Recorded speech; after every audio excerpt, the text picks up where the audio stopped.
کفارہ ڈرامہ کی next episode میں آپ دیکھ سکیں گے کہ جب صبا اور جنید گھر آتے ہیں تو طاہر صاحب جنید کو کیلے میں ملتے ہیں اور ستارہ کے بارے میں پوچھتے ہیں کہ مجھے ستارہ کے متعلق انفارمیشن چاہیے، اس کا سارا بایو ڈاٹا مجھے دے۔ تو جنید اب یہاں پر صاف صاف انکار کر دے گا اور کہے گا کہ مجھے ستارہ کے بارے میں ایسا کچھ نہیں پتہ۔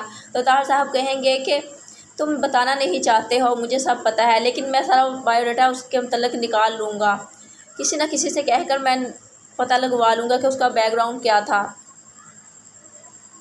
اب جنید سلار کو بتاتا ہے کہ ڈیڈ ستارہ کے متعلق مجھ سے پوچھ رہے تھے، وہ ستارہ کا ماضی جاننا چاہتے تھے، لیکن میں نے یہاں پر صاف انکار کر دیا اور کہہ دیا مجھے ستارہ کے بارے میں کچھ بھی نہیں پتہ۔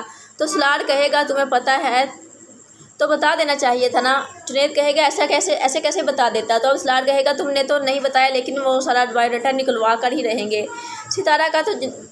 تو جنید کہے گا مجھے ڈر تھا کہیں وہ ستارہ کو کوئی نقصان نہ پہنچا دے۔ صبا کہتی ہے میرے ڈیڈ ایسے نہیں ہیں، آپ لوگ غلط سمجھ رہے ہیں، وہ اپنی بہو کو کیوں نقصان پہنچائیں گے۔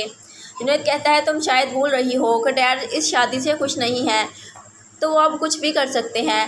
سلار کا باپ اور ستارہ کو اپنے کمرے میں بلا لے گا اور کہے گا مجھے پتہ ہے کہ تم اس شادی سے بالکل بھی خوش نہیں ہو اور تمہارے ساتھ سلار نے زبردستی شادی کروائی ہے اور تم اس کے ساتھ بھی نہیں رہنا چاہتی۔ اگر تم اس کے ساتھ نہیں رہنا چاہتی تو تم یہاں سے جا بھی سکتی ہو۔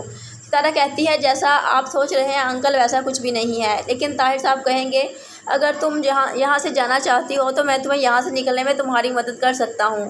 جبکہ دوسری جانب آپ دیکھیں گے کہ جب مہرین بیگم ستارہ سے کہتی ہے اگر تمہارا سلمان کے ساتھ کوئی ایسا تعلق نہیں تھا تو وہ یہاں پر ناشتہ لے کر کیوں آیا، تو ستارہ یہاں پر ڈٹ کر جواب دیتی ہے اور کہتی ہے یہ سوال تو آپ اپنے بیٹے سے پوچھیے نا، کیونکہ آپ کے بیٹے نے ہو سکتا ہے فرمائش کی ہو۔ تو مہرین بیگم کہتی ہے میرے بیٹے نے فرمائش کی ہو ایسا نہیں ہو سکتا، کیونکہ وہ ایسا تھرڈ کلاس ناشتہ نہیں کرتا۔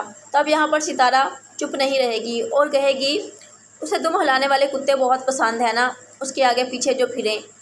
سلار ستارہ کی اور اپنے والدین کی لڑائی سے تنگ آ چکا ہے، کیونکہ ستارہ بالکل بھی نہیں مان رہی ابھی تک، اس لیے سلار فیصلہ کرتا ہے کہ وہ گھر چھوڑ کر کچھ دنوں کے لیے کہیں چلا جائے گا۔ دوسری جانب آپ دیکھیں گے کہ قاسم اپنی ماں کو سمجھانے کی کوشش کرتا ہے اور کہتا ہے کہ مجھے ستارہ سے محبت تو نہیں تھی، اگر محبت ہوتی تو میں اسے چھوڑ کر نہ جاتا۔ دراصل قاسم اب پچھتا رہا ہے کہ میں لالچ میں آ کر کیوں باہر چلا گیا اور میں نے ستارہ سے شادی کیوں نہیں کی۔ اب قاسم چاہے جتنی مرضی کوشش کر لے، لیکن اب ستارہ تو سلار کی ہو چکی ہے، اب ستارہ کو سلار سے کوئی بھی نہیں چھین سکتا۔